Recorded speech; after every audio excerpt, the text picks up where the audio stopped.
Breakups are never easy, especially when your ex goes on to become a wealthy petrostate. But this is what happened to Sweden, which was in a union with Norway for almost a century until their split in 1905.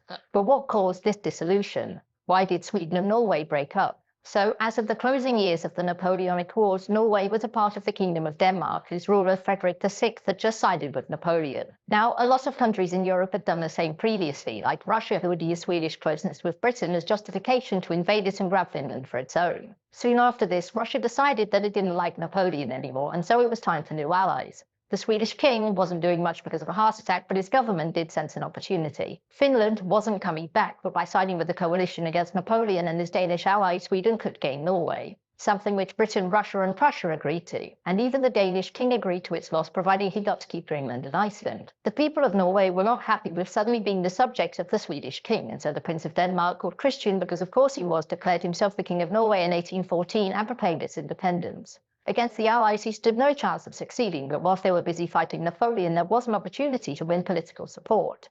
And he turned to Britain, whom he felt would recognise the plight of the Norwegian people and do the right thing to stop them from being handed over to a foreign king. But fun fact, no. Tensions rose, and when the Swedish came to claim their prize, fighting broke out.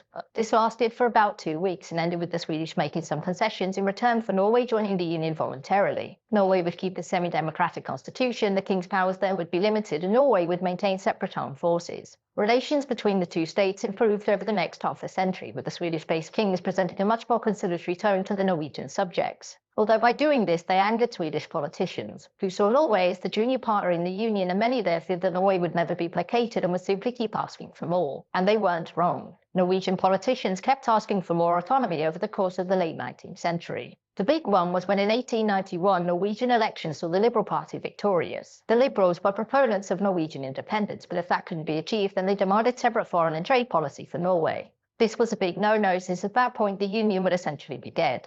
The Norwegian government made a formal request for these new powers, and the Swedish responded with a well-formulated logical argument. No, and if you keep asking, we're going to invade. The Liberals backed down, and over the next decade instead opted to focus on Norway. They removed any reference to the Union from their flag, massively increased the size of the armed forces, and built up border defences in case of an invasion. And in retaliation, the Swedish ended free trade between the two and imposed tariffs on products from Britain, Norway's largest trade partner. It was 1905 that marked the death of the Union, though, when the Norwegian government passed a law establishing itself as separate diplomatic service. The king vetoed this, the government resigned, the king refused to accept their resignation or appoint a new government, and as such, the Norwegians argued that it was in violation of the constitution by leaving Norway without leadership, and in response, the Norwegian parliament declared its independence. In response, Sweden mobilized, which led Norway to do the same, and both armies sat on the border facing off.